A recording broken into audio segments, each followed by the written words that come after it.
All right, so we were talking about American imperialism. One of the first places we're going to go is going to be Hawaii. Okay, we're going to have two presidents that really have to make a decision on Hawaii. The first is going to be Grover Cleveland.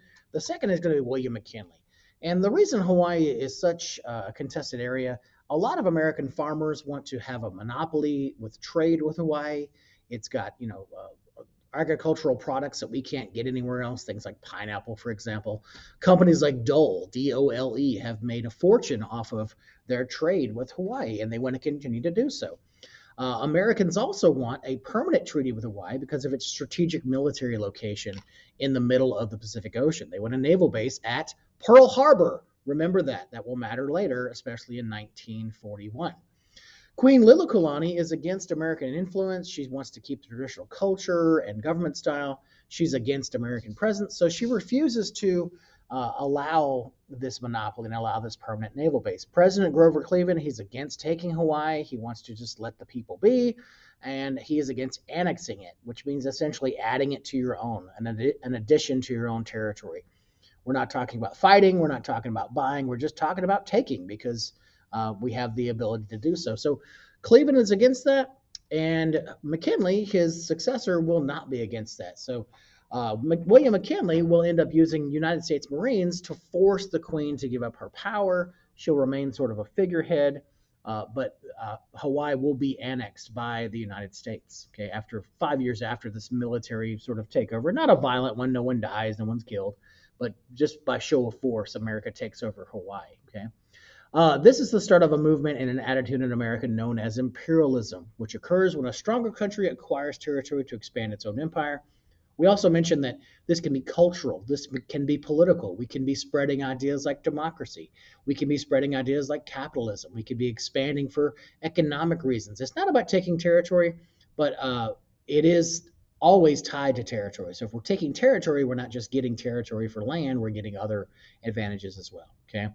So we annex Hawaii, and it does a couple things here. It gives us a mid Pacific port for trade, and it also gives us a mid Pacific port for military pursuits. Okay, so we will take Hawaii and use it, and we're going to want to hold on to it for a couple reasons. Those economic ones. One of the other reasons is that Japan at this time is becoming very imperialistic as well, and we kind of want to keep an eye on them. So if you don't know that, you might want to jot that down too. Keep an eye on Japan at this time. Okay. So when we talk about imperialism, there's really three things that we want to do with imperialism. The four presidents we're going to talk about. So the U.S. has three major reasons. I said four, I believe. Three major reasons for imperialism in the late 1800s, which is this Gilded Age time through Progressive Era. American economic interest. The more territory we control, the more money we can make with trade and taxes and production and all these other opportunities.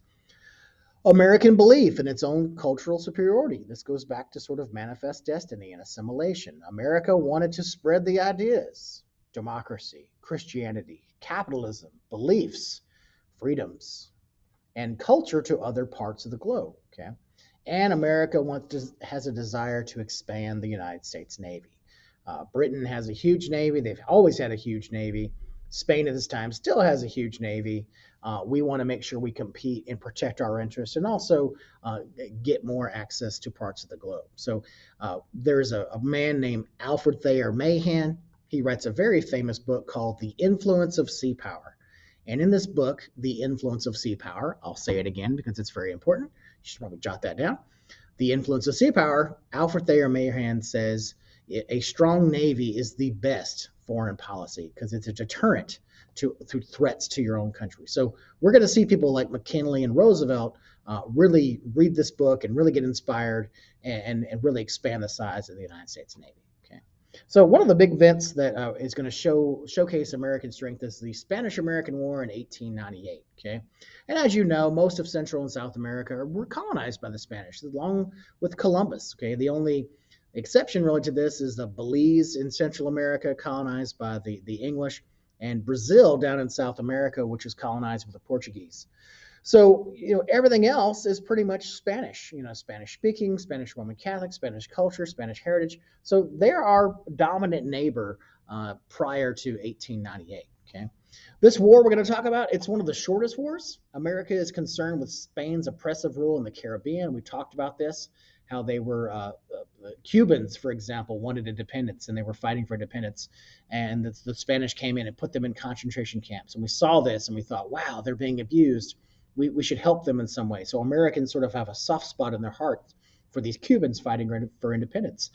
Many areas under Spanish rule wanted their independence. I mentioned Cuba, Haiti, the Dominican Republic, Puerto Rico, all those are wanting independence. Okay.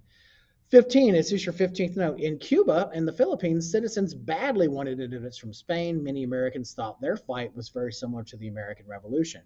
Americans feel bad for this, and publishers of newspapers like William Randolph Hearst are going to sort of stir up these feelings of patriotism in the media. And they're often extreme, often made up stories of terror, bloodshed, violence. They're kind of like those magazines you see or used to see in the grocery store. Some facts about the Spanish-American War. This is during President McKinley's term. Many Americans urge him to use force against Spain and Cuba. During his first term, McKinley was his assistant secretary of the Navy was Teddy Roosevelt. Okay, he actually alluded a few times that McKinley was a coward for not doing something specifically in Cuba. So McKinley, under pressure from the media and his own assistant secretary of the Navy, decides to send down a battleship. The United States Maine, USS Maine, was sent to Havana, Cuba to evacuate Americans who were there in the island nation while this revolution was taking place. And unfortunately, this battleship explodes and it reaches Cuba, this USS Maine, and without any evidence whatsoever, Americans, because of yellow journalism and just media coverage in newspapers, they decide that the Spanish have destroyed it. And the cry is, to hell with Spain, remember the Maine. And in April of 1898, Congress declares war against the Spanish. And here we go. Let's prove ourselves as a world power. Okay. Here's the USS Maine before. Here's the USS Maine afterwards. Okay. So this is an example of yellow journalism. This is, New York Journal. You see all these, of course, it's all bold. It's got all these, exclamation points. $50,000 reward for anybody who can tell us about the Maine. Roosevelt is convinced. It's sensational. You got to pick it up. Extra, extra. Read all about it. It's that kind of thing where people want to read this newspaper and it just gets them fired up. Let's go to war. They attacked us. They killed 250 American soldiers. Okay. Again, yellow journalism reminds me of these tabloids you'll see in grocery stores. It's sensational. It's exaggerated. Okay. Again, even way back to the Boston Massacre, there were examples of exaggerated tales. Okay. Oh, it's a massacre. No, it wasn't really a massacre. Only like 2 people died. Okay. Remember the Maine, to hell with Spain. All these other examples of sensational exaggeration. Because why? Because the owner of that publication wants you to buy their magazine. They want you to pick it up and read it. And so the publishers like William Randolph Hearst during this time period were using your fears to get you to buy the newspaper. So was the Maine really blown up by Spain? Not really. Okay. So basically it's a 3-month war. It's 3 steps, 3 whole months from April to July 1898. Step 1, go to Cuba. Defeat the Spanish on land. Gotcha. Step 2, go to the Philippines, which the Spanish control. Defeat the Spanish on land there and on the sea. Gotcha. Okay. Step 3, take their stuff after whooping some A-word. Woo! And then the Spanish are done. Okay. So that's the plan. Pretty simple. We've got McKinley going to be our president. We got Roosevelt leading the helm, especially in Cuba. Okay. So one of the guys that is important to hear about is Teddy Roosevelt and the Rough Riders. But before we do that, I want to just watch a short little video now on William McKinley and the USS Maine. So enjoy this short little video, and then we'll come back and finish this.